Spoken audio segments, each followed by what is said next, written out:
I read over the readings for today, this third Sunday of Lent. Reminded of something that happened to me a while back. As some of you know, I spent part of the year working in Jamaica. And there's a large Jesuit house in Jamaica, but there's just a small number of Jesuits. And initially I wasn't sure that I would like living in such a big empty house with just a few other people. I thought it might get a bit spooky at times. And it was a bit spooky in the beginning, hearing every creak of the floorboards. But I've grown to really appreciate it, because it's particularly nice in the morning before the business of the day starts. There's a garden in the courtyard, which is a very peaceful place. And in the corner of the garden, there's a golden apple tree, which always seems to be bearing fruit. Because the branches of the tree are so weighed down with fruit, the tree provides a nice shady area underneath, where we've hung a hummingbird feeder. And a family of hummingbirds seem to have built a nest nearby. And frequently in the quiet of the morning, I find myself watching the hummingbirds zooming down to drink the nectar from the feeder. And after they've drunk, they fly up and away again, only to return a few minutes later for more. But one day I was sitting in the quiet of the courtyard reflecting on this gospel that we've just heard, and I found myself thinking about this Samaritan woman. And suddenly I heard that familiar whirring of wings, and I saw the small form dart in a flash in front of my eyes. And I realized that it was the hummingbird returning for another drink. And no doubt because I'd been reflecting on this gospel that we've just heard, it occurred to me that in a way the Samaritan woman is very similar to a hummingbird. It's almost as though for a moment she sprouted green feathers and a long double tail, and I imagined the Samaritan woman, like the hummingbird, making numerous visits to the well in the course of the day, zooming in and then zooming out, swooping down for a quick drink to satisfy her thirst, and then going away for a little while, but then returning again for more. Coming back for something that she needed to live. Coming back for something that she couldn't live without. Doing the same thing day after day after day. And in that behavior, both this woman from Samaria and the hummingbird are like most of the rest of us, since we all live our lives according to some sort of routine. Then I found myself thinking about the hummingbird again, and I wondered why the hummingbird always comes back to the same place. There are lots of different flowers in the garden, many of them very beautiful and attractive to bees and other creatures. But in reading up on them, I found out that hummingbirds are very discriminating in their taste. Hummingbirds don't go to just any flower to drink.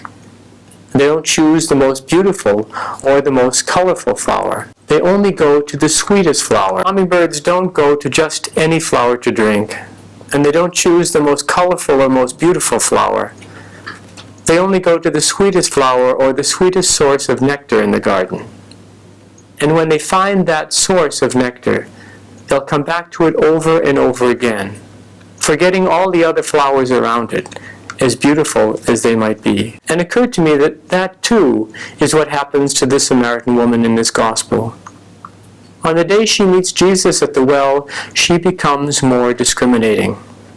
Normal, everyday water becomes less attractive to her, because she's discovered the sweetness of the living water of Jesus. Or as she says to him, "Give me this water, sir, so I don't have to come back here day after day." Then I thought of all of us when we go to church or when we sit down to pray.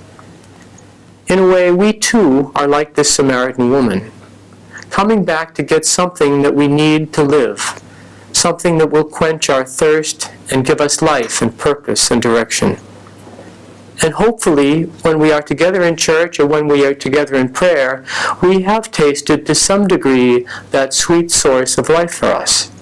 That we have drunk deeply of God's love for us and developed a taste for it. Perhaps we may have experienced that source of love in the person of Jesus, the one that gives our life joy, the one that most deeply quenches our thirst, the one that enables us to go and share life-giving nectar with others who are longing for a taste of its sweetness.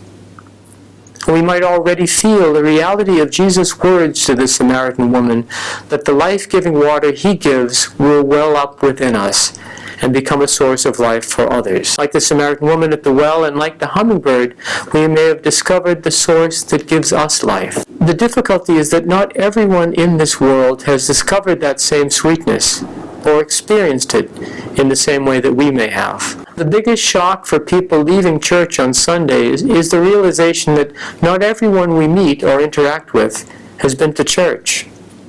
Not everyone has come to know this living water that we have tasted and the power and the strength it can give. Many people in our world are struggling with issues of daily survival. Many are caught up in the monotony of daily routine. Many people are distracted by problems on the local or the national or the world level. We can sometimes have very short memories.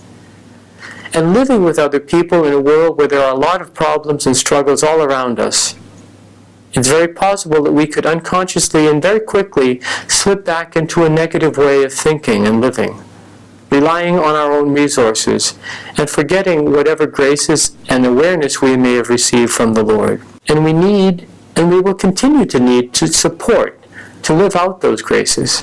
So it might be important for us as we celebrate the Eucharist this week to ask God to continue to help us to maintain and to deepen our connection to Christ that has already begun in us.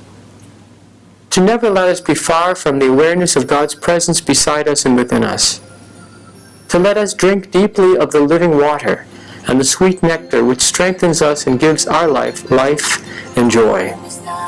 And to ask that the water might continue to well up within us and become a healing stream of justice and love and mercy for all the people to whom we are sent.